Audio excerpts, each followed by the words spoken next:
Buenas tardes, bienvenidos a la emisión del mediodía de Noticias Caracol, Primero la Gente. A esta hora permanece cerrado el kilómetro 6 de la vía a La Calera. Al parecer, un vehículo que transportaba gas se estrelló cerca a un hotel y se incendió. Los bomberos de Bogotá y Cundinamarca atienden a esta hora la situación.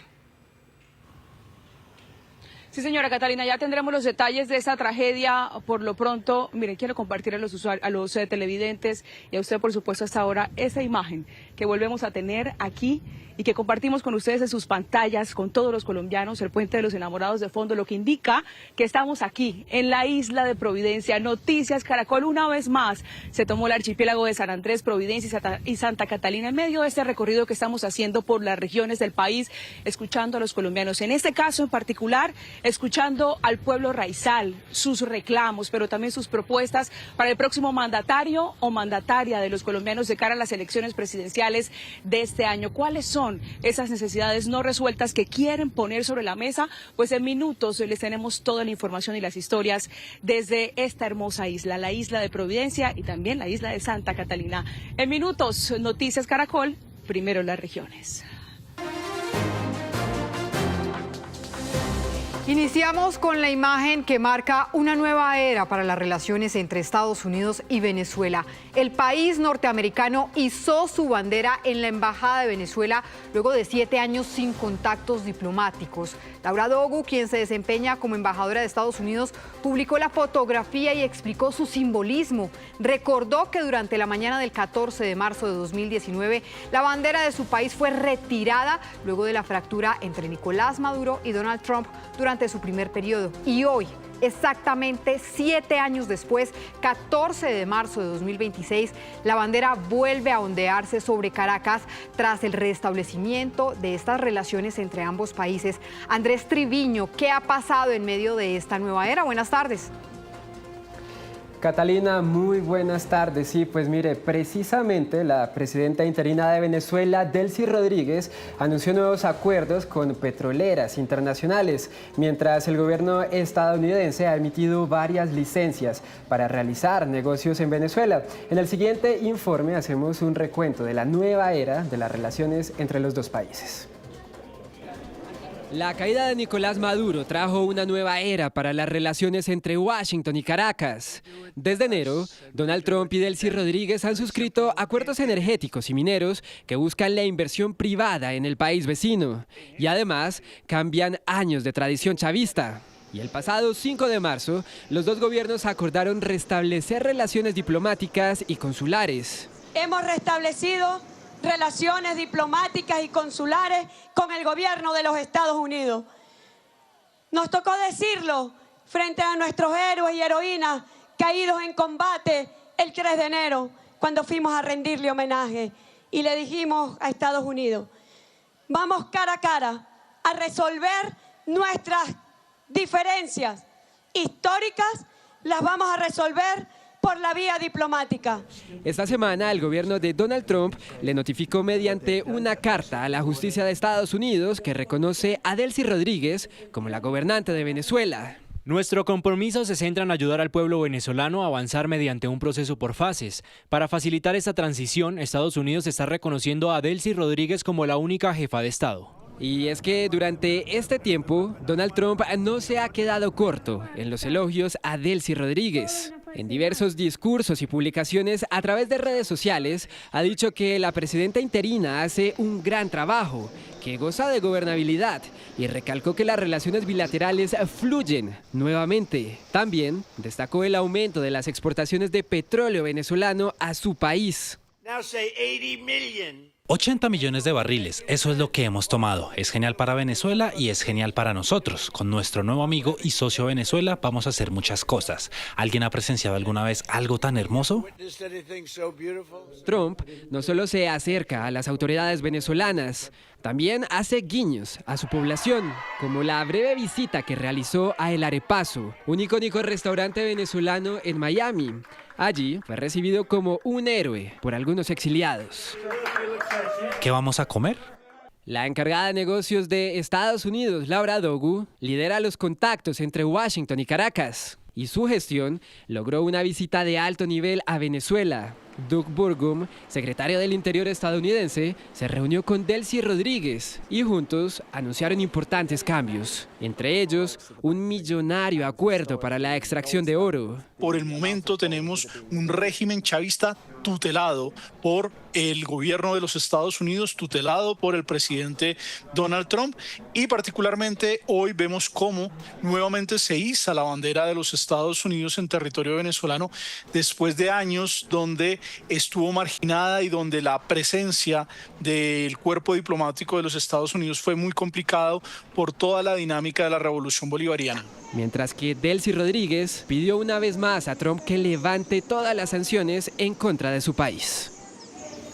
Y hablamos de Cuba porque 14 personas fueron excarceladas, estaban en prisión por motivos políticos. Son las primeras liberaciones que se producen en medio de los diálogos que mantienen las autoridades cubanas y las estadounidenses. Y es que, según organizaciones internacionales, en la isla hay más de 1.200 presos políticos. Además, durante las últimas horas se registraron fuertes protestas en contra de la oficina del Partido Comunista ante los constantes cortes de energía. Cuba confirmó que mantiene conversaciones con Estados Unidos, mientras inició la liberación de presos políticos como parte de un acuerdo con el Vaticano. Según la ONG Prisoners Defenders, los prisioneros que quedaron en libertad no son opositores de alto perfil, son ciudadanos que participaron en las protestas del 11 de julio del 2021. Uno de ellos es el habanero Adel Jesús Leiva Díaz, de 29 años, quien cumplía una condena de 13 años por un delito de sedición. Pues ni palabra tengo para eso, pero bueno, feliz y contento, reunido con la familia, de nuevo de vuelta en la casa. Le pregunté, me dijo, no mamá, busca dinero y venga a buscarme que estoy aquí en La Lima. Y me van a dar la libertad. Y ahí ya empecé a gritar y salí a buscar. Prisoners Defenders detalló que estas liberaciones son permisos temporales bajo vigilancia y con el compromiso de mantener buena conducta hasta completar la pena. Adel, al salir de la cárcel, debe buscar empleo para sostener a sus hijos y cuidar a su madre. Los excarcelarios tienen entre 26 y 52 años y hasta el momento son todos varones que tenían condenas entre 9 y 14 años por delitos diversos como atentado, sabotaje, desacato, sedición y desórdenes públicos. Cuba ha excarcelado en ocasiones previas a varios presos, entre ellos personas consideradas prisioneros por motivos políticos, según distintas ONG. La más reciente de estas liberaciones se registró en 2025 y en varios casos se ha producido tras acuerdos con el Vaticano o con la mediación de la Santa Sede. 12 del mediodía, 40 minutos. Pero para empezar a hablar de lo que fue la Revolución Cubana, tenemos que repasar lo que sucedió años atrás en ese país. Comenzamos en 1952, año en el que Fulgencio Batista tomó el poder mediante un golpe de Estado apoyado por parte del Ejército Constitucional y se impuso como presidente provisional. En 1953 se da el asalto al cuartel Moncada, un intento fallido de toma militar encabezado por Fidel Castro contra el régimen de Batista. Castro allí fue arrestado y condenado a prisión, donde pronunció su alegato "La historia me absolverá". En 1955, Fidel Castro sale de prisión y se exilia en México. Y ya para 1956 se da su regreso a Cuba en el yate Granma, junto con 81 revolucionarios, entre ellos, recordemos, Camilo Cienfuegos y Ernesto El Che Guevara, quienes se reagruparon en la guerrilla en Sierra Maestra. Entre 1956 y 1958, 2 años siguientes, allí se inicia una guerra entre esta guerrilla y el ejército de Batista. Para diciembre de 1958, específicamente para el 28 de diciembre de ese año, las milicias comandadas por el Che Guevara iniciaron un ataque contra la ciudad de Santa Clara, lo que llevó a Fulgencio Batista que huyera de Santo Domingo, esto en República Dominicana. Justamente ya para el 1 de enero de 1959 queda el país virtualmente acéfalo, es decir, sale Fulgencio Batista del poder. Ese día, Fidel Castro llegó a Santiago de Cuba y la declaró la capital provisional del país. De otro lado, revisemos lo que pasa entre 1959 y 1960, que es donde se inicia lo que se conoce como la Cuba socialista y la Guerra Fría, con la nacionalización de empresas privadas y estadounidenses. En 1961 se da la invasión de Bahía de Cochinos, un intento fallido por derrocar al gobierno revolucionario de Fidel Castro, siendo uno de los episodios más notorios y que deterioró gravemente las relaciones entre Cuba y Estados Unidos y a su vez fortaleció la alianza cubano-soviética. En 1962 ocurre la crisis de los misiles en Cuba, cuando Estados Unidos conoció el despliegue de instalaciones soviéticas para el lanzamiento de misiles en Cuba. Según expertos, fue el momento en el que el mundo estuvo más cerca de una guerra nuclear total. El resultado en ese momento fue el retiro de los misiles soviéticos y el compromiso de Estados Unidos de no invadir Cuba. En 1976 surge prácticamente una nueva constitución estableciendo oficialmente un Estado socialista de partido único, y ya para los años más recientes, entre 1991 y el año 2000, se da la caída de la Unión Soviética, provocando una crisis económica profunda en Cuba. Finalmente, entre 2006 y ya para el año 2018, ocurre la transición política. En 2006, Fidel Castro enferma y delega el poder a su hermano Raúl Castro, quien en 2008 queda oficialmente como presidente de Cuba. Ya finalmente, para el año 2016, se da la muerte de Fidel Castro.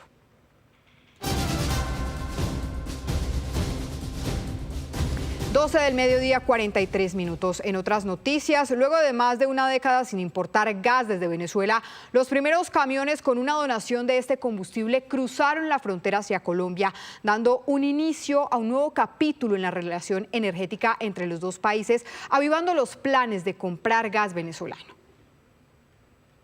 Banderas venezolanas ondeándose a los costados de la vía marcaron el paso de estos camiones cisterna que cruzaron la frontera hacia Colombia. En su interior, el gas licuado utilizado por las familias que usan estufas con pipeta. Esta es la primera importación del hidrocarburo desde Venezuela en 11 años.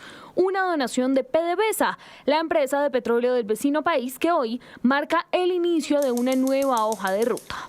Vimos el día de hoy con mucha alegría también la exportación, la donación de estos aportes de gas butano que cruzaron el puente hoy hacia el norte de Santander, desde el estado Táchira. La entrega del combustible se dio en el marco de una reunión de alto nivel entre los dos gobiernos. A través de su cuenta de X, el presidente Gustavo Petro propuso consolidar una zona binacional en la frontera, en la que sus habitantes tengan doble nacionalidad y el comercio se realice con arancel cero. La importación de gas desde Venezuela también se discutió. Si avanzar hacia la integración, hacia la libre circulación, hacia también los proyectos de orden económico y social que permitan y traigan beneficio a nuestros pueblos y en las fronteras, particularmente a la historia compartida que tenemos, pues ha sido un éxito en esta reunión que hoy hemos tenido. Que Colombia pueda comprar gas a Venezuela, interconexión gasífera, eso es uno de los grandes proyectos de la unidad y la integración suramericana, y que nosotros podemos estar dando los primeros pasos en esa dirección. Sin embargo, para que el gas venezolano llegue a los hogares colombianos a través del gasoducto binacional Antonio Ricaurte, está pendiente el permiso de la Oficina de Control de Activos Extranjeros de los Estados Unidos, que en las últimas horas expidió nuevas decisiones que podrían facilitar el avance hacia este propósito. Por ahora, el gobierno colombiano confirmó que se trabaja en la reactivación del gasoducto de 225 kilómetros que conecta La Guajira con el estado de Zulia y que lleva años sin operar. Su rehabilitación es clave para que el gas venezolano pueda llegar al país y apoyar la demanda interna, una alternativa que el gobierno ve con buenos ojos en medio de un escenario en el que Colombia ya importa el 20% del gas que consume y busca opciones más baratas para abastecer a hogares, lo que según el Ministerio de Minas podrá reducir en un 50% los costos.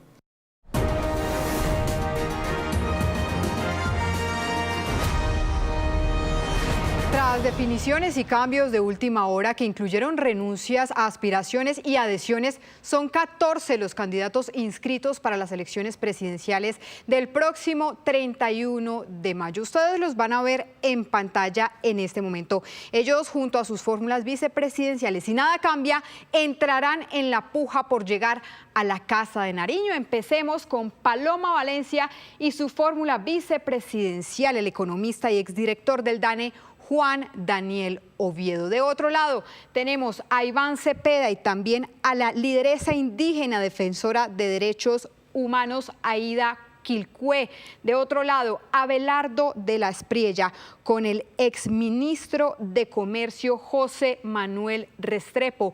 También esta semana anunció su fórmula vicepresidencial Sergio Fajardo, que será Edna Bonilla. Ella es exsecretaria de Educación de la alcaldía de Claudia López. Además, tenemos también a los siguientes candidatos y sus fórmulas vicepresidenciales: Claudia López con Leonardo Huerta, Roy Barreras y la exfiscal Marta Lucía Zamora, Clara López con María Consuelo del Río, Mauricio Liscano, quien hizo cambios el día de ayer a último momento y anunció a Luis Carlos Reyes como su fórmula vicepresidencial.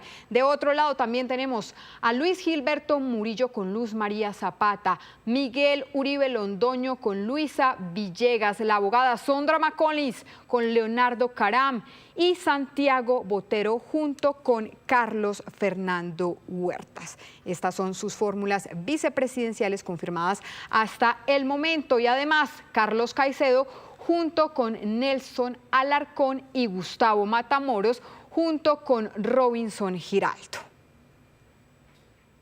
Serán estos los candidatos que, salvo algún cambio de última hora, aparecerán en la tarjeta electoral de la primera vuelta presidencial.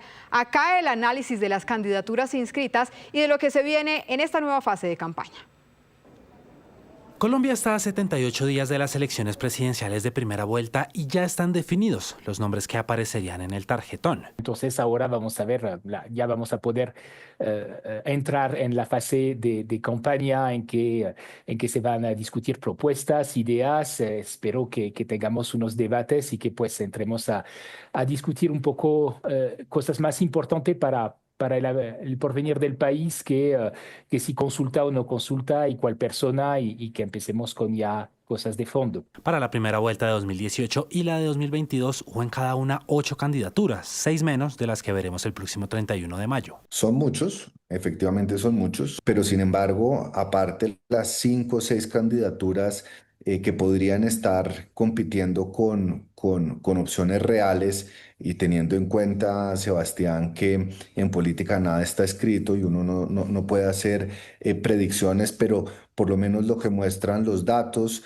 lo que muestran las encuestas, lo que muestra el resultado de la elección del pasado 8 de marzo es que hay unas 5 o 6 candidaturas que van a estar, digamos, en la discusión política y donde más hay expectativas de lo que pueda pasar. Sin embargo, pues tener 14 candidatos es un número muy amplio, lo cual puede generar una fragmentación del voto. Esta fragmentación, anticipan los analistas, hace que sea muy probable que haya una segunda vuelta este año. El primer gran reto va a estar justamente dentro de los candidatos de la oposición, que más que competir en contra de Cepeda van a tener que competir entre ellos mismos para lograr el tiquete a segunda vuelta y aspirar que ya en una segunda vuelta estas fuerzas rodeen a quien resulte ganador de las opciones de oposición. En caso de que ningún candidato logre en la primera vuelta el 50% más 1 de los votos, la segunda vuelta tendrá lugar el 21 de junio. Luego del cierre de inscripción de candidaturas, una de las preguntas que surge es cuál será el rol que tendrán las fórmulas vicepresidenciales de aquí al 31 de mayo. Pues en el siguiente informe les contamos. Avanza el calendario electoral y las candidaturas calientan motores para comenzar oficialmente la carrera por la Casa de Nariño.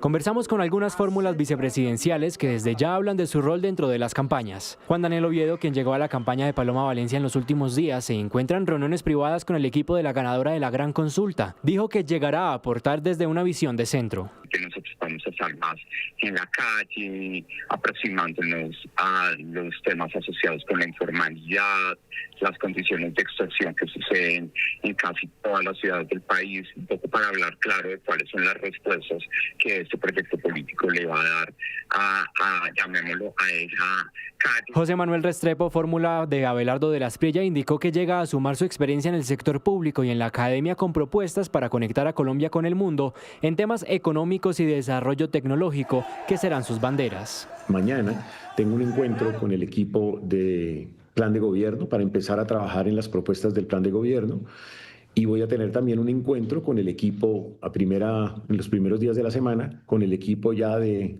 los recorridos regionales. En el centro político del país está Edna Bonilla, exsecretaria de Educación de Bogotá y hoy fórmula vicepresidencial de Sergio Fajardo. Esta semana estarán ultimando detalles para comenzar la campaña. Estamos hoy y mañana definiendo agenda. Yo quiero ir a los territorios, yo conozco los territorios, obviamente conozco mucho más Bogotá, conozco Bogotá de extremo a extremo, pero conozco los territorios también y quiero escuchar y proponer. Leonardo Huerta, fórmula vicepresidencial de Claudia López, este fin de semana estará con su equipo para definir los territorios a los que van a llegar. Asegura que su experiencia en el sector público y la academia serán vitales para sumar a la ganadora de la consulta de las soluciones.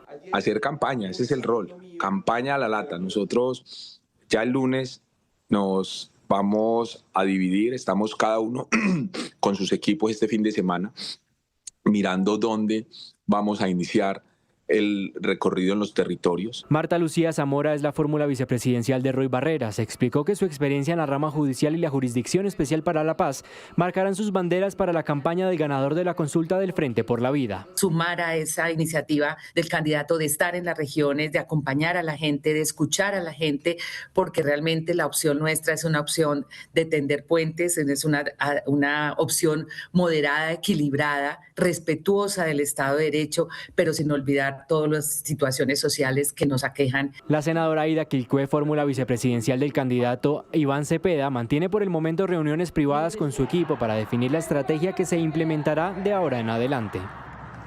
Y con el cierre de la inscripción de candidaturas ayer viernes, arranca en forma la puja por llegar a la Casa de Nariño. A continuación les contamos las fechas clave del calendario electoral, los momentos de este proceso que por supuesto debemos tener en cuenta. Empezamos por el periodo de modificación de candidaturas, que será entre el lunes 16 de marzo y el viernes 20 de marzo. En este lapso de tiempo los candidatos inscritos incluso podrían bajarse si lo deciden de su aspiración. El domingo 22 de marzo la Registraduría remitirá el listado de candidaturas aceptadas a la Procuraduría General de la Nación para la respectiva revisión de inhabilidades. Ya el 25 de marzo es una fecha clave porque ese día se hará el sorteo de ubicación de los aspirantes en la tarjeta electoral.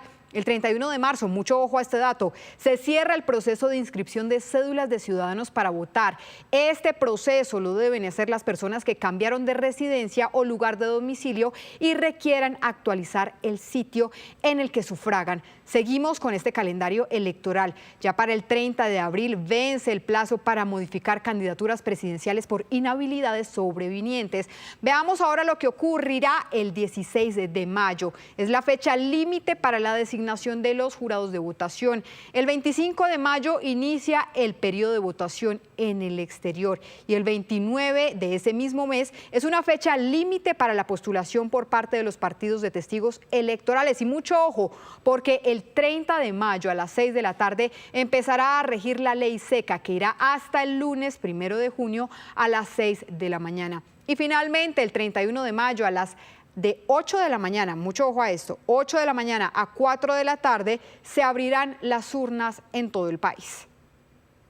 Y cerramos contándoles que el próximo miércoles habrá reunión de los congresistas actuales y electos de Cambio Radical. En el encuentro se hará un análisis de los resultados de las pasadas elecciones legislativas y según fuentes también habría una primera aproximación al tema de las presidenciales. Eso sí, ese día no se tomará una decisión sobre un eventual apoyo, pero podría salir la hoja de ruta de lo que se hará en el proceso de definición de postura. No solo elegimos un gobierno, elegimos el país que queremos ser. Un país donde el talento florezca, donde las ganas se conviertan en oportunidades, donde los sueños iluminen el camino de todos. Un país que abrace su diversidad, que se levante unido y orgulloso. El poder de transformar está en nuestras manos. arranca la carrera electoral por la presidencia de la República. Colombia se prepara para un momento fundamental de su democracia.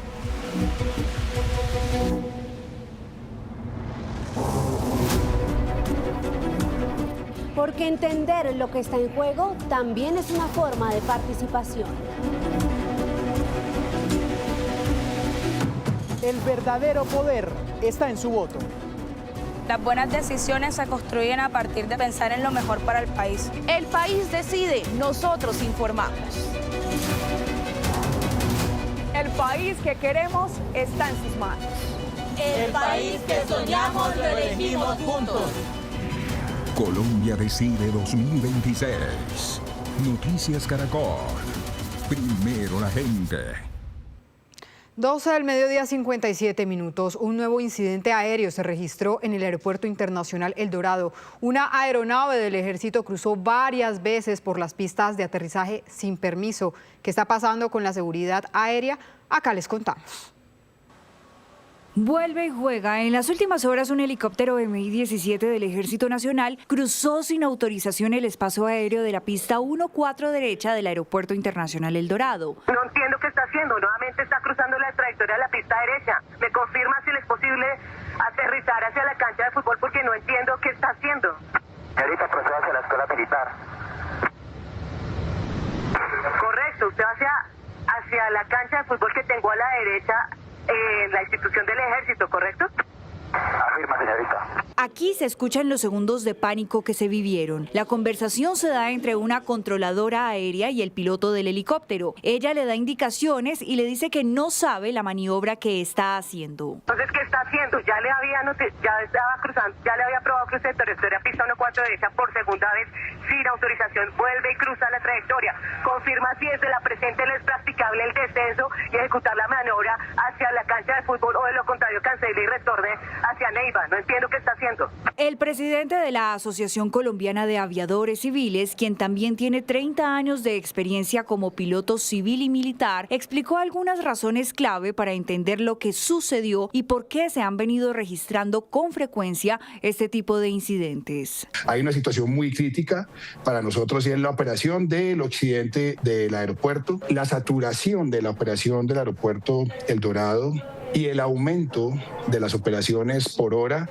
Se ha recargado todo. Con esta ya son 3 las situaciones de este tipo ocurridas en los últimos 4 meses. La primera de ellas fue el 13 de noviembre de 2025, cuando una aeronave estaba despegando mientras otra se encontraba en la pista. Torre Avianca 9450.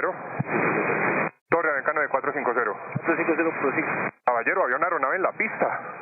Sí, ¿me confirma la altura que calle? Alfa 8, Bravo Eco. Recibido. Dejando el informe. Uy, no, delicadísimo eso. Menos mal íbamos livianos.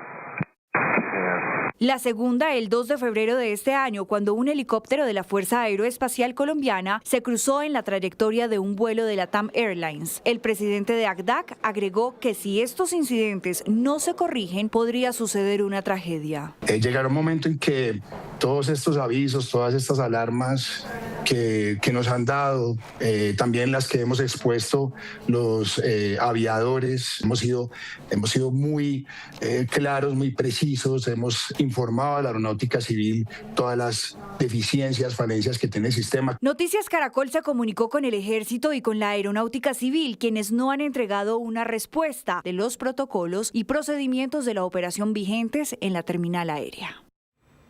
Y en el Bagre, Antioquia, 2 niñas de 12 y 15 años fueron secuestradas, al parecer por las disidencias al mando de alias Calarcá. La Defensoría del Pueblo exigió su pronta liberación. Erika Zapata, ¿qué se sabe de este caso y de la búsqueda de las niñas? Buenas tardes. Catalina, muy buenas tardes. El Gaula de la Policía del Departamento de Antioquia está trabajando en el rescate, en la liberación de 2 hermanitas menores de edad de 12 y de 15 años que fueron secuestradas en el municipio del Bagre, Bajo Cauca, del Departamento de Antioquia, específicamente en el corregimiento de Puerto López, al parecer por parte de las disidencias de las FARC.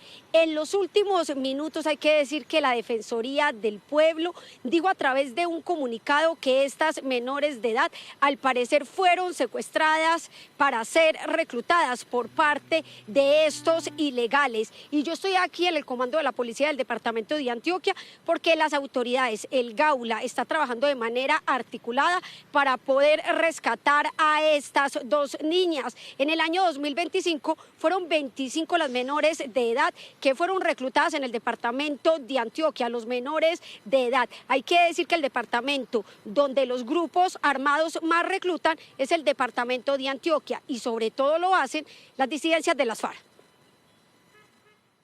Creemos que una sociedad que utiliza a los niños, niñas y adolescentes para cualquier tema de guerra es una sociedad insostenible. Le pedimos a todos los grupos armados ilegales que dejen por fuera a nuestros niños, niñas y adolescentes. Ellos deben estar jugando, estudiándose, formando. Es inaceptable que en el 2025 25 niños, niñas y adolescentes de nuestro departamento hayan sido reclutados. Vuelvo y repito, los niños, niñas y adolescentes deben estar por fuera del conflicto armado. Y mucha atención porque hace pocos minutos se acaba de conocer una prueba de supervivencia de estas dos menores de edad, de estas dos hermanitas de 12 y de 15 años. Al parecer, según indican las autoridades, están en buen estado de salud. El Gaula de la Policía del Departamento de Antioquia, diversas autoridades como el Ejército, están trabajando en conjunto para salvarlas. Sí, señora Erika, por supuesto, muy atentos a la pronta liberación de estas dos menores. Muchísimas gracias. 1:03 p.m. Este mes inician las pruebas del escudo antidrones para poder blindar al país con esta tecnología. El anuncio lo hizo el ministro de Defensa, Paula Belalcázar. ¿Cuándo inician estas pruebas y de qué se trata este proyecto? Catalina, ¿qué tal? Muy buenas tardes. Pues las pruebas inician en 9 días, el 23 de marzo, y es que hay que hablar de este proyecto porque en enero fue socializado por el ministro de la Defensa, quien además dijo que está evaluado en cerca de 6.2 billones de pesos. En estos meses, el ministro junto con su equipo han visitado cerca de 8 países para evaluar y analizar sus capacidades de defensa y, por supuesto, la tecnología antidrones. Entre ellos está Estados Unidos, Qatar y Alemania. Hay que decir que este proyecto es muy importante para intentar frenar o mitigar el flagelo de los ataques con drones, porque solamente en lo corrido del año van 30 militares heridos por este flagelo. Escuchemos lo que dice el ministro de la Defensa, el general en retiro, Pedro Sánchez. En este momento hay 20 países que están interesados en darnos soluciones. Hemos invitado a 115 empresas a que nos presenten las propuestas. Insisto, esto lo venimos haciendo desde hace varios meses. De ellas, 101 empresas nos han confirmado la recepción de esa invitación y vamos a avanzar en las pruebas, que a todas las empresas las invitamos a que participen a dichas pruebas entre el 23 de marzo y el 10 de abril.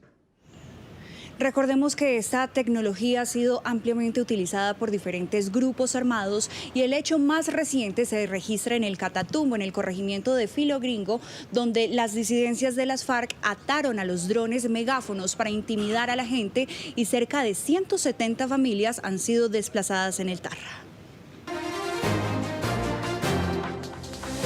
A esta hora regresamos con la información con la que iniciamos esta emisión, con la emergencia en la vía La Calera que se registra en este momento. Mayra Tenorio, ¿qué detalles se conoce?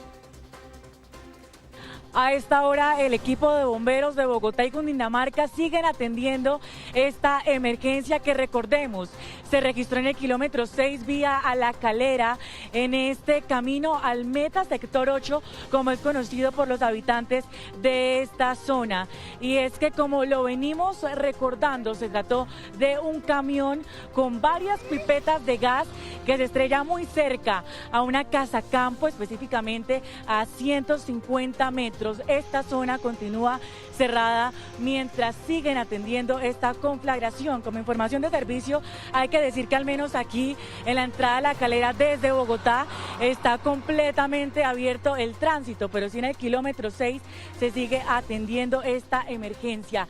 Este vehículo, este camión con pipetas de gas, se estrella muy cerca a una casa campo de la zona, por lo que las personas tuvieron que ser evacuadas en este punto. Primer reporte es que no hay personas lesionadas, pero sí que esta casa de cerca de 4 pisos quedó completamente incinerada. Reporte que dan a esta hora, se tiene controlado en un 60% este incendio vía La Calera.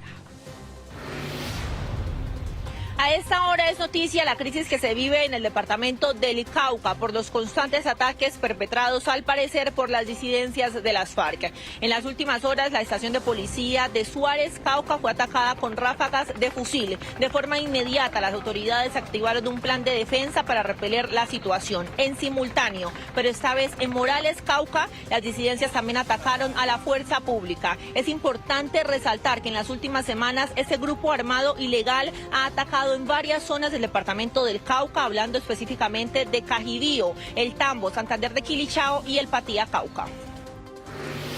A esta hora es noticia que la Policía Nacional, específicamente la DIJÍN en la ciudad de Medellín, logró la captura de alias Alonso, cabecilla financiero del Clan del Golfo. Según las autoridades, este hombre tendría una trayectoria criminal de 10 años y sería el responsable de la masacre de 6 mineros en el año 2023 en el municipio de Uritica, occidente del departamento. Las autoridades también le atribuyen las confrontaciones armadas que han ocurrido por el oro en esa subregión del departamento. Mensualmente tendría ganancias por más de 20.000 millones de pesos, producto de la extracción y venta ilícita de oro. Esta investigación tardó alrededor de 6 meses. Noticia en desarrollo en Noticias Caracol. En Bogotá hay preocupación por la baja disponibilidad de vacunas contra el sarampión para viajeros, según el distrito, debido a la falta de dosis entregadas por el Ministerio de Salud. Esto mientras ya se confirma otro caso importado de sarampión en nuestro país. Esteban Bejarano, ¿qué se sabe de este caso?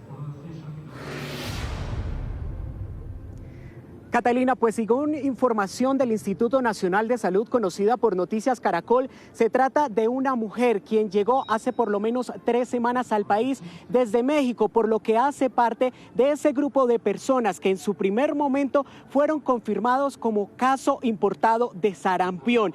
La persona fue diagnosticada y realizaron pruebas en los laboratorios del Instituto Nacional de Salud que salieron positivas para la enfermedad viral. En este informe les contamos también una preocupación importante que tiene la Secretaría de Salud con respecto a las dosis disponibles. Luego de distintas pruebas y análisis epidemiológico, el Instituto Nacional de Salud confirmó otro caso importado de sarampión en Bogotá. Este tercer caso de Bogotá no es un caso reciente o nuevo, sino que hace parte de la rigurosidad de los casos del inicio. Es decir, cuando estábamos revisando estos casos, pues obviamente tienen que cumplir con unos parámetros. Entonces, Bogotá con 3 confirmados importados y el departamento de Santander con 1. Aunque Colombia mantiene la certificación como país libre de sarampión, la llegada de casos desde el exterior representa un riesgo especialmente para quienes no están vacunados contra el virus. Importante diferenciar entre un caso importado y en un caso autóctono, que realmente es bastante distante, y tener en cuenta la alerta que ha lanzado la OPS a raíz del comportamiento epidemiológico de este evento a nivel internacional. El Ministerio de Salud indicó con esta circular que los adultos deben recibir la vacuna bivalente contra sarampión y rubeola de no tener las dosis necesarias o su certificado de verificación si van a viajar a países con brote activo. Esa dosis es gratuita y de hecho es muy importante tenerla presente según los lineamientos del Ministerio de Salud y Protección Social. El llamado es contundente a que por favor haga una verificación de su esquema. Entre tanto, la Secretaría de Salud de Bogotá dio a conocer que por falta de nuevas dosis desde el Ministerio de Salud, reorganizó temporalmente la estrategia de inmunización para priorizar viajeros y garantizar cercos vacunales. Cercos vacunales. ¿En qué consiste el cerco vacunal? Que alrededor de cada caso sospechoso buscamos los contactos que cumplan criterio y los vacunamos para así reducir el riesgo de que se genere transmisión autóctona. Por lo mismo, creemos que las dosis que tenemos ahorita en Bogotá, que son menos de 5.000 de sarampión, rubiola, claro, vacuna bivalente para adultos, pueden ser que son insuficientes frente a la necesidad. La insuficiencia, resalta, es de las dosis para viajeros y talento humano en salud, por lo que concentrarán la vacunación de viajeros en el aeropuerto El Dorado y las terminales Salitre y Sur. Hicimos una solicitud de 50.000, hemos recibido 8.000, esperamos pronto recibir más para poder garantizar la vacunación de los viajeros. El distrito destaca que para niños hay dosis suficientes de la vacuna triple viral contra sarampión, rubeola y paperas. La primera aplicación es al año de vida y la segunda dosis a los 18 meses. Recuerde que si sale del país debe aplicarse la vacuna 15 días antes del viaje, tiempo para que desarrolle la protección contra el virus. Así las cosas, el distrito indicó que mientras tienen las dosis suficientes de la vacuna, van a priorizar la aplicación de la vacuna bivalente para los viajeros que ya tengan viajes programados y también para los cercos vacunales que deban generar en la capital del país. Importante dato, Esteban, gracias. De otro lado, las autoridades ambientales encendieron las alarmas por la contaminación que están generando los vehículos en Bogotá y Cundinamarca. Miren esto, 7 de cada 10 automotores no están cumpliendo con los límites permitidos de emisiones contaminantes. Acompañamos los operativos en la vía donde los técnicos detectaron la falta de mantenimiento que está deteriorando la calidad de nuestro aire. Esta es la imagen que se repite todos los días en los corredores de entrada a Bogotá. Vehículos que avanzan en medio del tráfico, mientras del exhausto sale una densa nube de humo negro. La movilización vehicular en Bogotá y Cundinamarca alcanza cerca de 4 millones de vehículos según datos oficiales, una cifra que prende las alertas por las emisiones contaminantes que se generan a diario y su impacto directo en la calidad del aire. La Corporación Autónoma Regional de Cundinamarca advierte que cerca del 70% de los vehículos que son monitoreados están rajando en las pruebas de emisiones contaminantes, una situación que preocupa por el deterioro ambiental. Son vehículos que hoy están emitiendo gases contaminantes a la atmósfera, deteriorando la calidad del aire y poniendo en riesgo la salud y la vida de los seres humanos. Emiten además material particulado que termina generando o agravando enfermedades respiratorias agudas y deteriorando obviamente la calidad del aire. Para verificar qué está ocurriendo en las vías, salimos a uno de los corredores con mayor flujo vehicular, la autopista sur. Allí, junto a la Policía de Tránsito, comienzan las revisiones a los vehículos que circulan por este punto. En los marcadores de las pantallas se revisan los resultados. Varios de los automotores puestos a prueba evidencian incumplimientos técnicos y ambientales, principalmente por fallas en el mantenimiento, lo que genera emisiones contaminantes por encima de lo permitido. Para algunos conductores, esta situación sigue siendo desconocida. Cuando pasan hay veces esas tractomulas que botan ese a mano de humo, lo dejan a uno ahogado. Entonces, a eso es que uno también va porque, digamos, en el trayecto hay mucho carro que tiene botando mucho humo, pues lógico que va a haber contaminación. En lo corrido del año, las autoridades han realizado más de 1000 mediciones en vía. El balance vuelve a encender las alarmas y va en línea con las cifras del RUN. En los últimos años, un promedio del 60% de los vehículos que circulan en Bogotá y Cundinamarca no cuentan con revisión técnico-mecánica vigente. El mejor sistema de control de emisiones es un vehículo en buen estado. Si nosotros tenemos un vehículo en buen estado de mantenimiento, vamos a tener menores emisiones. Al tener menores emisiones, tenemos una mejor calidad del aire. Obviamente, eso nos mejora el ambiente y nos mejora también la calidad de vida de todos los ciudadanos. La autoridad ambiental hace un llamado claro a los conductores a mantener los vehículos en buen estado y con la certificación técnico-mecánica al día. Una medida clave no solo para evitar sanciones, sino también para reducir la contaminación del aire y, eso sí, los riesgos en vía.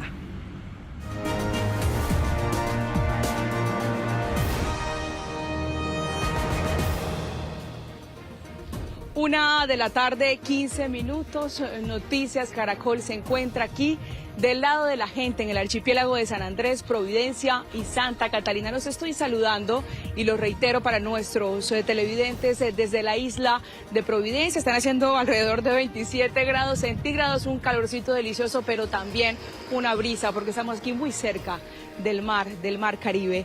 Vamos a hablar, hemos estado de hecho hablando con los isleños, con el pueblo raizal, quienes nos están compartiendo parte de esas necesidades que permanecen en este territorio, necesidades que por supuesto contrastan con esa otra realidad que seguramente están viendo ustedes en sus pantallas, la belleza, la exuberancia del archipiélago de San Andrés, Providencia y Santa Catalina. Es la paradoja de este gran paraíso. Y sobre esas necesidades en materia de salud, de economía, en materia de educación, pero también en materia de vivienda, a esta hora nos habla el alcalde de Providencia, a quien le damos la bienvenida a Noticias Caracol. Él es Alex Ramírez Enusa.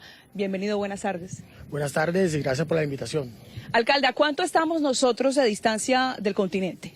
Estamos aproximadamente a 440 millas del continente. Alcalde, ¿eso qué representa para la zona insular, qué representa para un municipio como Providencia?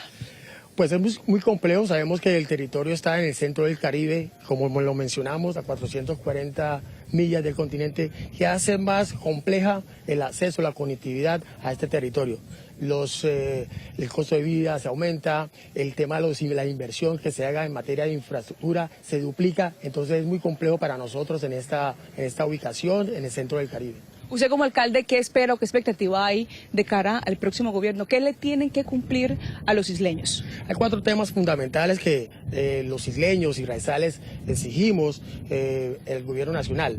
Uno, primero, el servicio de salud. Es importante. Nosotros tenemos un solo hospital, primer nivel. No somos un municipio certificado en materia de salud. Es importante que se construya el hospital de segundo nivel y se mejoren los servicios de salud en el municipio. El tema de la educación superior para los jóvenes del municipio. No tenemos universidad aquí en la isla. Otro tema importante, servicios públicos, agua potable y saneamiento básico aquí en el municipio. Y otro tema que es muy importante, que el próximo gobierno siga con la construcción, siga con el reconstruir a nuestro municipio. Queremos que nuestro municipio se construya en el 100%. Sí, señor alcalde, muchísimas gracias por estar acá con nosotros. Hace parte, de hecho, de las grandes demandas de la población con la que hemos conversado aquí del pueblo de Raizal en la isla de Providencia y de Santa Catalina. Pero de otro lado hay que hablar también de lo que mueve la economía en esa zona, es por supuesto el turismo. Desde Cotelco han asegurado que hay alrededor de 56.000 camas disponibles precisamente en oferta para todos los colombianos que quieran disfrutar, bueno, propios y extranjeros, por supuesto, que quieran disfrutar del archipiélago, pero le están apostando, entre tanto, a un turismo sostenible, a cuidar también los recursos, pero en medio de esa apuesta hay múltiples retos. Sobre esos retos nos habla hasta ahora Tusi Boy, nuestra corresponsal en San Andrés. Tusi.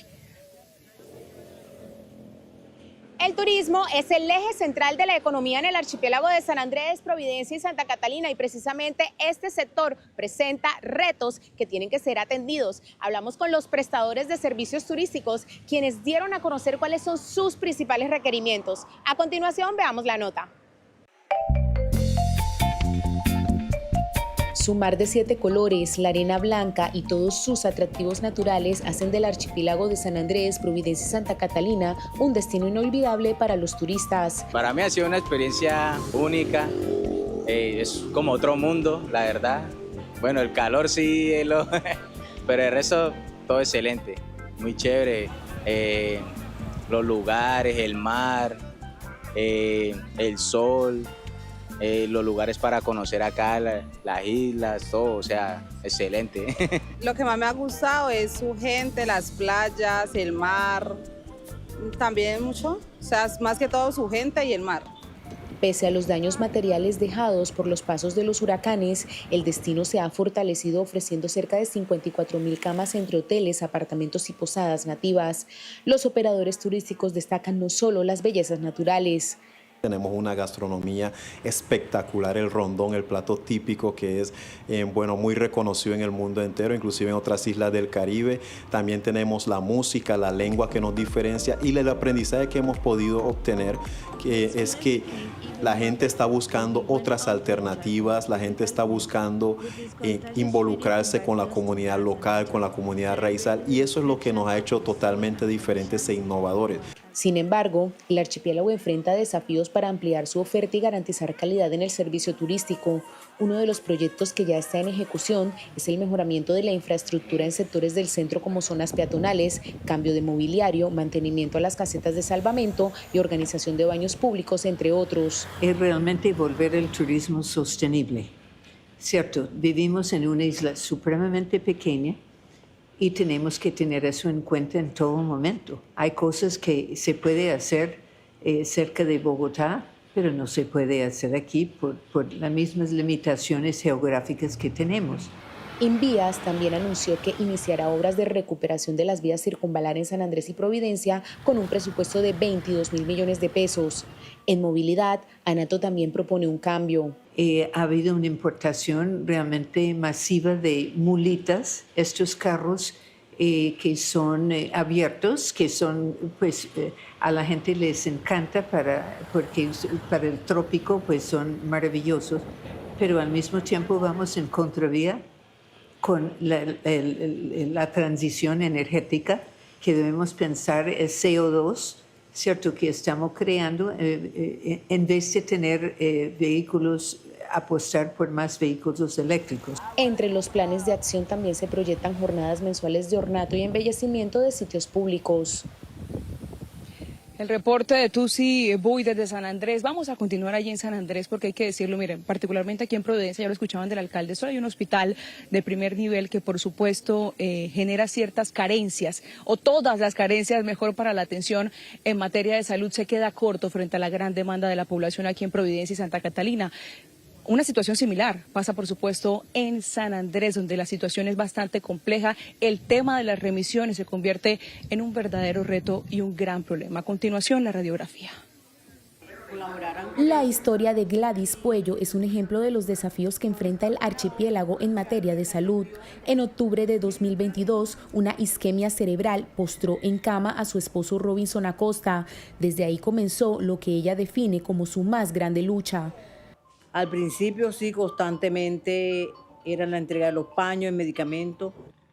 Ya la orden de los medicamentos supuestamente se venció. Los paños todavía no me los han entregado porque no hay la talla para él. Gladys y Robinson hacen parte de los más de 30.000 pacientes registrados en la nueva EPS en el archipiélago de San Andrés, Providencia y Santa Catalina. Manifiesta que tuvo que dejar de trabajar para dedicarse al cuidado de su esposo y de su madre, una adulta mayor de 87 años. A principios del año pasado fue que vino yo lo llevé y la fonoaudióloga misma dio la orden de que lo de Robinson tenía que ser domiciliario por la condición de él, y la nueva EPS nunca más me autorizó la orden de fonoaudiología. El único centro de salud del departamento es el Clarence Lynn Newell Memorial Hospital, en el que desde febrero de 2021 se presta atención médica bajo la modalidad de empresa social del Estado para los más de 77.100 habitantes de la isla, según el DANE. Sin embargo, cuando el paciente requiere atención especializada, debe ser trasladado al interior del país. Nos niegan los servicios, los medicamentos no se nos entregan. Vemos un hospital que también ha sido bastante irresponsable y que ha vulnerado también nuestros derechos. A las fallas en la atención se suma la falta de insumos, la alerta por el deterioro de la infraestructura física y las quejas de trabajadores que manifiestan retrasos en el pago de sus honorarios. No hay laboratorio, no hay reactivo, no hay medicamentos, no hay insumos. El actual gerente de la AS nos dijo a nosotros en Junta que con ese recurso garantizaba 3 meses de donde íbamos a tener insumos y medicamentos. Pero a la verdad el calvario sigue. El panorama también es similar en Providencia y Santa Catalina. Desde el 2018 se estudia el proyecto para la construcción de un centro médico de alta complejidad. Los pacientes que requieren atención especializada deben ser trasladados en vuelos humanitarios o en lancha ambulancia. Los retos son múltiples, ya lo escuchaban ustedes en los informes de nuestra corresponsal Tusi Buy. Aquí particularmente, hablando con el personero municipal de Providencia, nos decía, llevo 2 años y en esos 2 años he tenido que tramitar 1.600 tutelas precisamente por el tema de la prestación del servicio de salud. De otro lado está ese gran reto en materia de reconstrucción. Estuvimos aquí en noviembre, hace algunos meses, y hoy día los reclamos siguen siendo los mismos. La gente no está viendo la inversión, no está viendo la garantía de los recursos para intervenir estas viviendas que los dejan completamente vulnerables hacia nuevos fenómenos climatológicos, hacia nuevas posibilidades de huracán en esta zona. Sobre las propuestas también que tienen los isleños hacia los candidatos a la presidencia, les vamos a tener los detalles, pero también sobre esa radiografía de la que ya les estamos haciendo un avance a esta hora, Catalina. Y a la 1:35 p.m. regresamos con buenas noticias porque en varias regiones del país se han abierto convocatorias para que los jóvenes puedan acceder a la educación superior. Es por eso que estamos en vivo desde Bogotá, Cali y Bucaramanga con esta información. Iniciamos con Esteban Bejarano porque más de 2.000 jóvenes se verán beneficiados con nuevas oportunidades de formación. Esteban, volvemos con usted. ¿De cuánto es la inversión y cómo pueden acceder al beneficio? Catalina, pues estamos hablando de que esta inversión se realiza por medio del Fondo Cundinamarca Más Profesional. Son 30.000 millones de pesos en esta nueva fase de esta estrategia que busca que jóvenes en los 116 municipios del territorio cundinamarqués y algunos de los que se encuentran aquí a mi espalda puedan acceder a educación superior. ¿Cómo pueden acceder a esta convocatoria? Estar muy atentos a partir del 15 de abril para poder inscribirse por medio de la página web. En el siguiente informe, más detalles.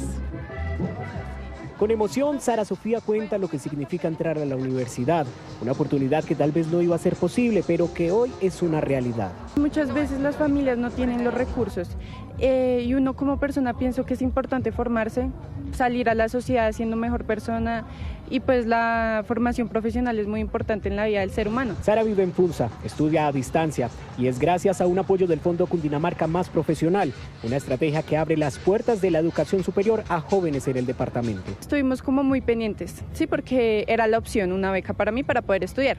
Nos enteramos por las páginas, subimos todos los papeles, no tuve ninguna subsanación, pudimos entrar y estoy estudiando psicología en primer semestre. Ella hace parte de los más de 2.400 cundinamarqueses que se verán beneficiados por una nueva inversión de 30.000 millones de pesos desde la gobernación para ingresar a la universidad. Estamos facilitando el acceso a la educación superior a través de dos estrategias. Una es un crédito condonable en donde no se necesita fiador ni garantía real. No queremos que los estudiantes y sus familias vivan atados a un crédito a 10, 20 o 30 años que les quite el sueño. Aquí simplemente la única garantía para entregar esos recursos, condonarlos, es que se gradúen. La estrategia permite que los jóvenes no solo estudien, sino que puedan tener un apoyo de sostenimiento. Le entregamos un subsidio de permanencia, ese sí a través de una figura de beneficio directo económico, en donde básicamente el estudiante lo utiliza para sus gastos logísticos. Quienes estén interesados en inscribirse a esta convocatoria de educación superior deben cumplir con estos requisitos. Basta con ingresar a cualquier buscador de internet, colocar Cundinamarca Más Profesional y allí ustedes obtendrán el listado de los requisitos que se exigen. Haber salido de un colegio público o privado ubicado en el territorio cundinamarqués. Este es un programa habilitado para personas que tengan hasta 45 años y adicionalmente escoger una carrera que sea afín a la vocación productiva del territorio. Con esta nueva fase son más de 7.000 los jóvenes que han accedido a educación superior, una apuesta que buscan consolidar en el territorio cundinamarqués al lograr que más de 10.000 jóvenes lleguen a las aulas de clase. Y en Cali se siguen ampliando las oportunidades de formación para sus habitantes con diferentes programas educativos y tecnológicos. Paula Restrepo, cuéntenos cuáles son esas ofertas. Muy buenas tardes. Son más de 20.000 becas para jóvenes que recién se hayan graduado de colegios públicos en Cali y estén a punto de iniciar su vida universitaria. Entre los programas se ofrecen bilingüismo, inteligencia artificial, tecnología, áreas administrativas, pero también, muy importante, programas relacionados con el desarrollo personal y profesional de los jóvenes caleños. La finalidad de esta estrategia es poder reducir los índices de deserción escolar en la capital del Valle del Cauca. Entre las estrategias que se impulsan en la ciudad se destaca Mi Cali Beca, un programa que otorga sostenimiento económico para estudiantes de programas técnicos, tecnológicos y universitarios, con el que se pretende apoyar la continuidad académica de los estudiantes. También con la entrega de 250 becas de inglés en una primera fase. La capital del Valle le apuesta a fortalecer los idiomas. Es una beca que ofrece un salario mínimo por cada semestre. Lo que busca es atacar una de las problemáticas que más tenemos con los jóvenes y es que desertan de la universidad. Esta apuesta se suma a la oferta de 16.000 cupos gratuitos en formación tecnológica, orientados al desarrollo de habilidades digitales en áreas como computación en la nube, programación e inteligencia artificial, campos clave para la economía digital. Exigen varias opciones, digamos, de lo que tú puedes o quieres estudiar, y en énfasis, por lo menos el mío, es bilingüismo, ya que pues, obviamente uno aprende varios idiomas. Además, la ciudad cuenta con más de 26.000 becas dirigidas al desarrollo profesional y personal de los caleños, una estrategia que busca fortalecer competencias. Que podamos hacer alianzas con el sector gremial, con los empresarios de la ciudad, para que después de que los caleños, los jóvenes, las personas que se vayan a formar, puedan tener una vinculación directa. Cali busca consolidar una ciudad que le apuesta al conocimiento, la innovación y la educación como herramientas clave para el desarrollo social y económico. Esto en Cali, pero en Santander también hay becas vigentes hasta del 80% para pregrado y posgrado. Y mucho ojo a esto, porque por el mes de la mujer, la Secretaría de Educación está brindando opciones de estudio para cientos de mujeres. Pilar Mejía, ¿cuáles son los requisitos para aplicar y cuántas becas hay disponibles? Muy buenas tardes. En total son 100 becas para mujeres que hayan finalizado su bachillerato y vayan a empezar el pregrado. Están distribuidas de la siguiente manera: para mujeres que quieran realizar un posgrado, 40 becas para quienes quieran realizar un doctorado y 20 becas para quienes quieran realizar un pregrado. Angie Nieto tiene 25 años y está a pocos meses de terminar su carrera universitaria. Es practicante y aunque el futuro laboral parece abrirse frente a ella, pensar en una maestría todavía está fuera de su alcance. Las opciones que vi en las universidades de México, Miami, son muy buenas. La verdad, cuando dices que se ajusta al bolsillo es muy interesante para uno que de pronto no tiene esa posibilidad de solventarla de una vez. El caso de Angie no es aislado. En Bucaramanga más del 50% de la población es mujer. Es por eso que la Secretaría de Educación y el Grupo Educación Edge abrió un programa especial para ellas. Máster en educación, por ejemplo, doctorado en educación.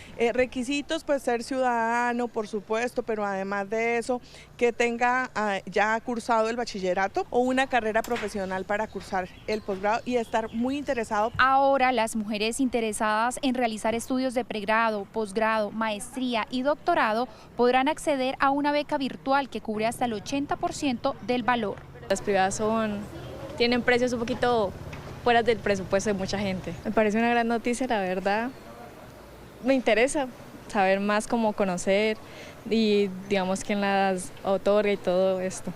Opciones como Big Data, inteligencia artificial, marketing digital, sistemas, project management son las que estarán habilitadas hasta el próximo 27 de marzo. Las personas que estén interesadas tienen plazo hasta este día para ingresar a www.alcaldíascol.com e inscribirse.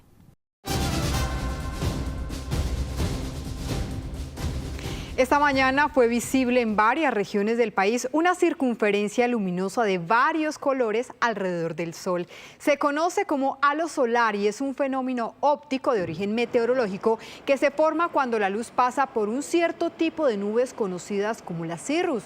Estas nubes están compuestas por cristales de hielo y se caracterizan por tener bandas delgadas y finas. La refracción de la luz hoy fue tan clara que fue posible identificar los colores del arco iris. Y en Manizales, el imponente Nevado del Ruiz también nos regaló una postal que enamora. Volvió a cubrirse de blanco con nuevas nevadas que han sorprendido y, por supuesto, maravillado a propios y visitantes. Desde diferentes puntos de Manizales, caldenses y turistas no han parado de levantar su mirada y sacar sus celulares para capturar este espectáculo natural que sin duda alguna se roba toda la atención. El imponente Nevado del Ruiz sigue siendo uno de los símbolos naturales del eje cafetero. Espectacular.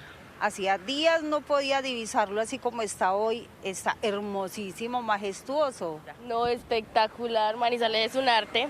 Espectacular. ¿Qué es lo que más te gusta de ese paisaje? No, pues como esa nieve ahí es espectacular, algo que uno no ve muy comúnmente pues por aquí cerca. No, pues maravilloso, es un regalo de la naturaleza, de verdad, de tener nosotros la posibilidad en esta hermosa ciudad de ver el Nevado del Ruiz en su esplendor. Desde el Parque Nacional Natural Los Nevados, su gerente explicó que este hermoso fenómeno natural se produce por el descenso de temperaturas en las zonas altas de la cordillera, combinado con la presencia de humedad y sistemas nubosos que favorecen la precipitación en forma de nieve. Tuvimos nuestras cumbres más blancas de lo normal, el Nevado del Ruiz, el Nevado de Santa Isabel, el Paramillo de Santa Rosa, el Paramillo del Quindío.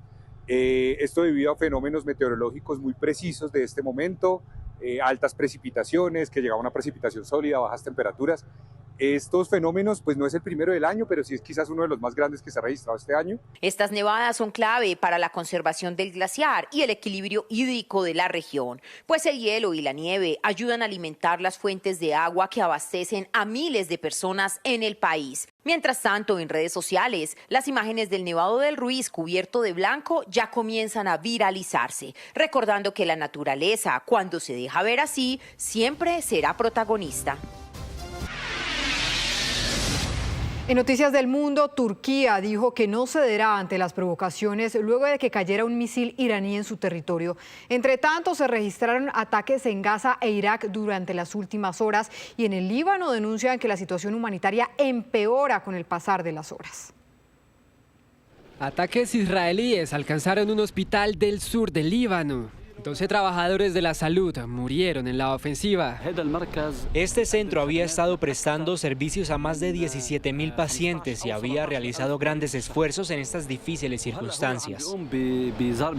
Los ataques se mantienen en zonas residenciales de Beirut. La OMS denunció que 98 niños han muerto desde el 28 de enero en Líbano. Muchos civiles dicen no entender los ataques en su contra.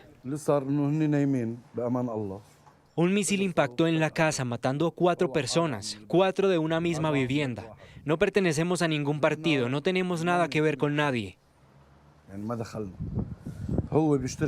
El secretario general de la ONU, Antonio Guterres, visitó Líbano, pidió detener los combates y aseguró que no hay una solución militar y que se debe acudir a la diplomacia, el diálogo y la aplicación de la Carta de las Naciones Unidas. En Teherán, Irán, equipos de rescate buscan entre los escombros a afectados por los bombardeos estadounidenses. Pero en medio del terror, muchos dicen que llevan su vida igual, ya están acostumbrados a la guerra. Al principio hubo algo de estrés porque ocurrió algo repentino. En un par de días la vida volvió gradualmente a la normalidad. El ambiente de trabajo volvió a la normalidad. Israel ha mantenido su ofensiva en contra de Gaza pese al acuerdo de paz. Durante las últimas 48 horas, 7 gazatíes han muerto en medio de los combates, entre ellos una niña de 5 años. En otro punto del conflicto, se registró un ataque en contra de la Embajada de Estados Unidos en Irak. El impacto generó una columna de humo que se elevó desde un edificio. Mientras que en Ámsterdam, Países Bajos, hubo una explosión en una escuela judía. No hubo afectaciones, pero crecen las alarmas ante el aumento de actos terroristas en países occidentales.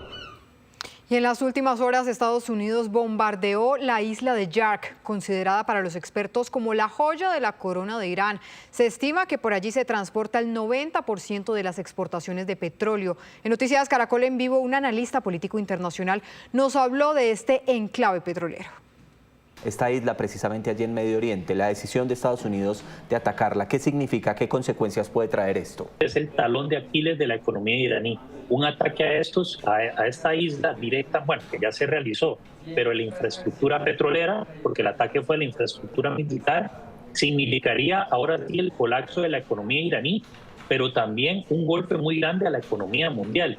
Básicamente, si se golpea de forma directa, los afectados principales van a ser los iraníes y los secundarios vamos a ser nosotros, que somos los consumidores finales y que dependemos básicamente de lo que entra y sale por el estrecho de Hormuz y por lo que ahora Irán de manera antojadiza está decidiendo hacer. Por lo tanto, cualquiera de los dos movimientos que se vayan a realizar, tanto de Estados Unidos hacia Irán como Irán hacia Estados Unidos, si cumplen sus amenazas, esto se va a traducir en un disparo enorme en los precios del petróleo, que ojo, vuelvo y repito, el lunes los mercados van a abrir todavía con una incertidumbre más grande, porque para que cambie el precio del petróleo no se necesita un ataque. Los mercados petroleros y los mercados mundiales funcionan con certidumbres e incertidumbres. Si hay incertidumbre, inmediatamente los precios se van a disparar. ¿Es prácticamente el ataque al sustento vital que tenía en este momento Irán? Es un golpe a la arteria principal que alimenta la economía iraní, la Guardia Revolucionaria, a los ayatolas, al ejército iraní y después, de último, a la economía de los civiles iraníes. Aunque si bien es cierto, el negocio del petróleo, como en su momento en Venezuela lo fue, es manejado y manipulado por el Estado y repartido entre las principales cabecillas de una u otra manera también permea en la economía civil iraní. Vamos a ver, de forma directa. Este ataque destruiría totalmente esa arteria principal económica que alimenta, llamémoslo así, el corazón de Teherán y que permite sostener la ya de por sí mermada economía iraní por las sanciones norteamericanas y de la Unión Europea que durante más de 10 años se han ido imponiendo debido a todos los incumplimientos que ha hecho Irán en relación a su programa nuclear, que ellos llaman civil y que por supuesto no es civil, sino es militar. A los 96 años murió el filósofo y sociólogo Jürgen Habermas en Alemania. Este reconocido pensador desarrolló conceptos como el de democracia deliberativa, dejando estamentos fundamentales para la academia y el mundo occidental, así como el que la democracia no vive solo de elecciones, sino de la conversación pública y que una sociedad más justa depende de ciudadanos que discuten con argumentos, de una esfera pública libre que vigila el poder y de que las leyes nacen del debate democrático. En noticias de Colombia, el gobernador de Córdoba y los alcaldes de los municipios afectados por las inundaciones pidieron al gobierno nacional extender el decreto de emergencia económica como medida para atender las afectaciones sociales y en infraestructura que dejaron estas emergencias. Aunque en varios municipios bajó el nivel de las inundaciones, las familias que regresan a sus hogares se encuentran con la dura realidad de haberlo perdido todo. Todos los Dorados perdimos todo, todo. Nuestras casas también están deterioradas. ¿Qué queremos? Queremos con el señor personero, que me imagino que viene ahora, para explicarles, no solamente yo, ustedes también, como habitantes, como vecinos, que nosotros nos ha dolido salir de nuestras casas. Las afectaciones por la emergencia en el departamento de Córdoba golpean a más de 250.000 personas y afectan a un poco más de 180.000 hectáreas entre zonas de cultivos y de ganadería. Hoy persisten con mucha más fuerza las afectaciones en la infraestructura pública y privada y también todo tipo de afectaciones en temas sociales y económicos. Por ello, le hemos solicitado al gobierno nacional 3 temas. El primero, extender o sacar una nueva declaratoria de emergencia económica, social y ecológica. El gobierno nacional anunció la destinación de más de 8 billones de pesos que recaudarán vía impuestos para atender la emergencia. Que las rentas específicas del municipio de Montería fuesen flexibles para poder atender los gastos de la emergencia. Hoy, el decreto 0243 del 12 de marzo permite esa flexibilización. Lo hemos venido trabajando muchísimo con el Ministerio de Hacienda desde hace unas 3 semanas, trabajando en cada uno del articulado, con el fin de que podamos nosotros, como entes territoriales, tener una mayor autonomía individual. Hoy Córdoba reporta pérdidas en colegios, centros de salud, viviendas y vías rurales.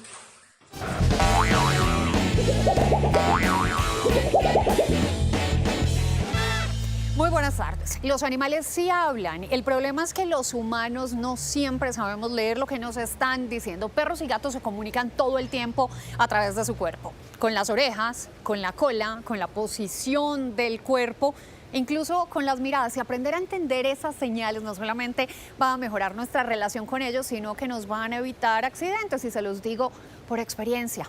Hoy en Las Mascotas de Alejandra aprendemos a leer las señales de perros y gatos. Bienvenidos.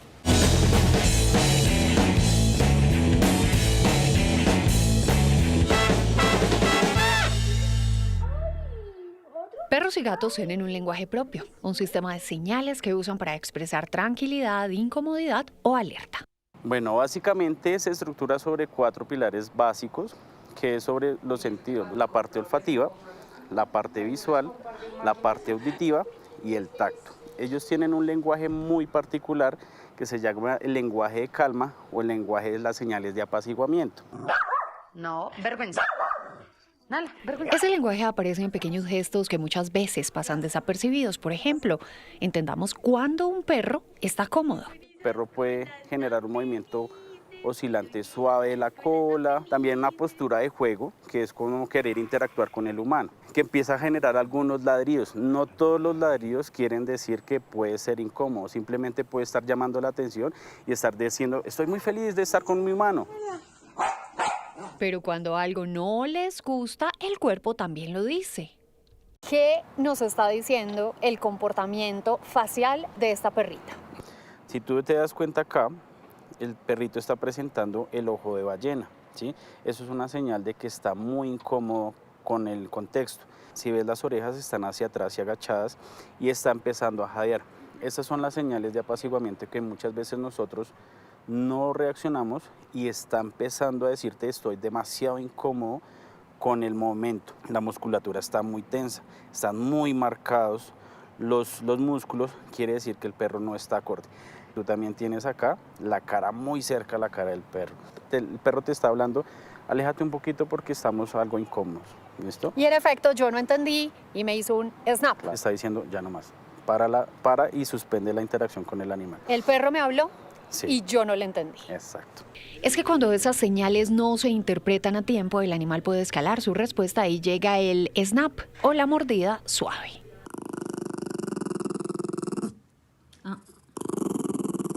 Solamente nos están avisando. Si quisieran hacernos daño, nos desfiguran el rostro.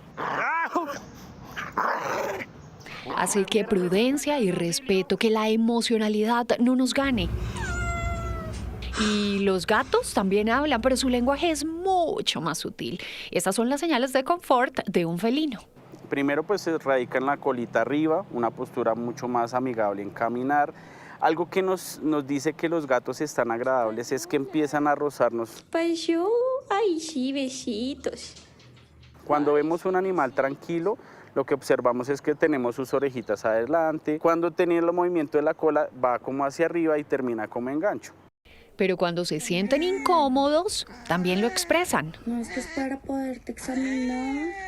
Vamos a encontrar que se agachan las orejitas y se van a poner como a la base del cráneo. Inclusive también hay una pequeña dilatación de las pupilas. El movimiento de la cola empieza a generarse más rápido. Es una señal de que tenemos que retroceder. ¿Y si el mensaje no se entiende? Ya la cola está muy erguida, pero se esponja, es un gato demasiado incómodo y con las orejas súper agachaditas y empiezan a bufar. Algunos gatos, cuando no se les lee correctamente, empiezan a mandar un zarpazo. Es indispensable entender este lenguaje, sobre todo en coyunturas sociales donde hay personas que buscan imitar el comportamiento de los animales, una tendencia que hoy circula en redes sociales como los Terriers. La comunicación de un humano ya está disociada porque simplemente hay un factor que es el factor químico. Un perro sabe que un humano huele a humano. Obviamente el Terrier trata de imitar ciertos sonidos que para el perro son confusos. Entonces él dice, no, yo no te entiendo. Los animales siempre están hablando, pero nosotros estamos aprendiendo a escucharlos. Leer su lenguaje corporal no solo fortalece el vínculo con nuestros animales de compañía, también es una forma de respetar su naturaleza.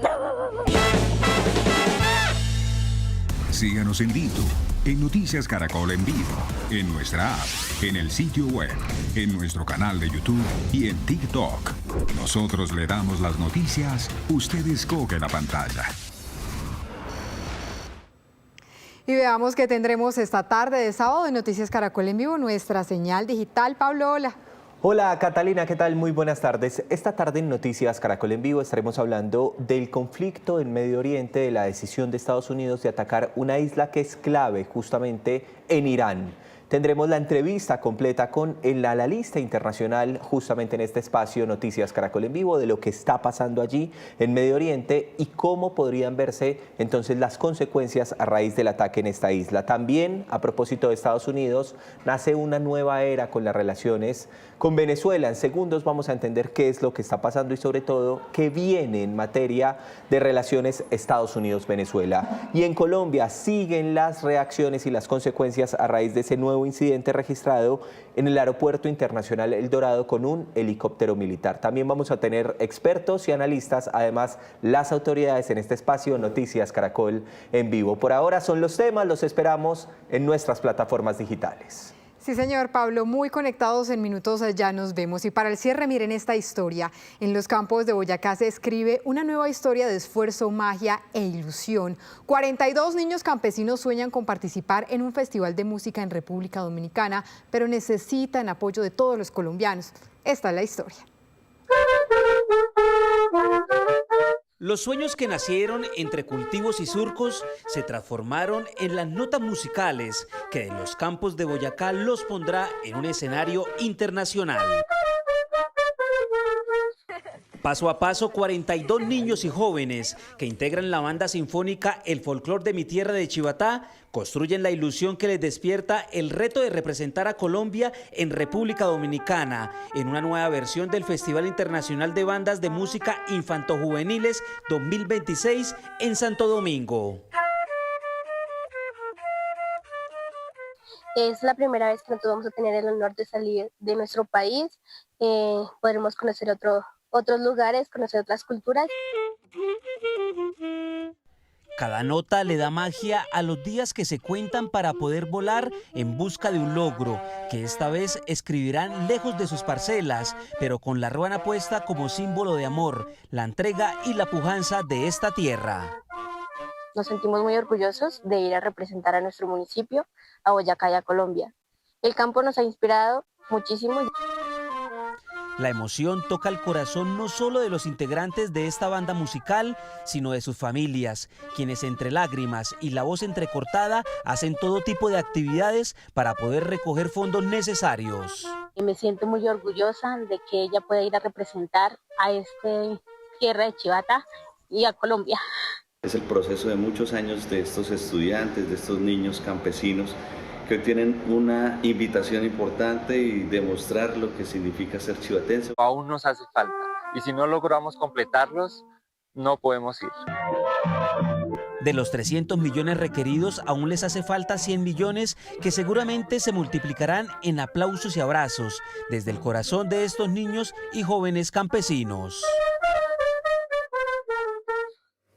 Nos despedimos, terminamos. Nosotros vamos a continuar, por supuesto, aquí del lado de la gente, en el archipiélago de San Andrés, Providencia y Santa Catalina. En nuestras próximas emisiones les tendremos los reportes, las historias que vamos encontrando, lo que dice la gente de cara a las elecciones presidenciales de este año. Estas fueron las noticias. Nos vemos a las 7 de la noche con una nueva edición informativa. Claro que sí, Aleja, muy atentos a usted. Ya viene la red. Recuerden, somos Noticias Caracol, primero la gente. Feliz tarde.